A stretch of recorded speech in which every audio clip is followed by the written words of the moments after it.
গোবিনা বাজে গোবিনা তুম না না না তুম না না।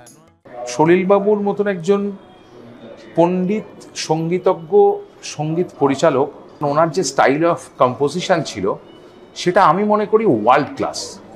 উনি শুধু ক্লাসিক্যাল মিউজিক শুধু নয়, Indian classical music, western classical music, Indian folk music, তাছাড়া কন্টেম্পোরারি আধুনিক গান, এই একটা বিরাট বড় অংশ জুড়ে ওনার যে কাজ, সে কাজ ভারতবর্ষ তথা পৃথিবীর বুকে যে জায়গা রেখেছে এবং এত বছর ধরে ওনার গান মানুষের চর্চায় আছে এবং আরও 500-1000 বছরেও সলিল চৌধুরীকে মাপা যাবে না।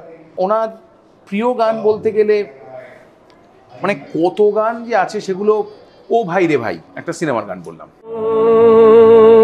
ও ভাই রে ভাই আয় রে সেখানে একটা অদ্ভুত বৃন্দগানের ব্যাপার। আবার যখন কয়ার মিউজিকের মধ্যে আরো অনেক কাজ হয়েছে, তার ভেতরেও ওনার সব অসাধারণ কিছু কাজ আছে। সিনেমার গানের মধ্যে বাজে গোবিনা,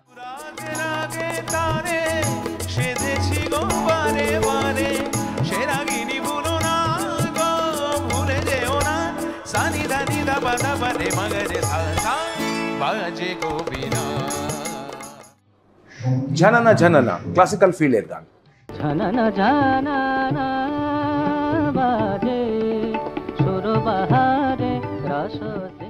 তাছাড়া কন্টেম্পোরারি আধুনিক গান যেগুলো আমি বিশেষভাবে বলবো যে লতাজি সলিল চৌধুরীর যে কম্বিনেশন, বা কোথাও কোথাও হিন্দিতে লতাজির গান, আশাজির গান, কিংবা মান্নাদের গান, মোহাম্মদ রফির গান, বা কিশোর কুমারের গান, এবং কলকাতায় যে সমস্ত বিরাট শিল্পীরা, সে সন্ধ্যা মুখোপাধ্যায় কি আরতি মুখোপাধ্যায়, মান্নাদের বাংলা গান, হেমন্ত মুখোপাধ্যায় সলিল চৌধুরীর কম্বিনেশন, এই একটা বিরাট অংশ জুড়ে, মানে এটা এত কম কথায় এত ছোট করে একটা ইন্টারভিউয়ে বলা সম্ভব না। সলিল চৌধুরীকে নিয়ে কথা বলতে হলে ঘন্টার পর ঘন্টা আলোচনা করতে হয়।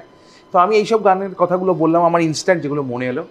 আমি ওনার চরণে আমার 100 কোটি প্রণাম।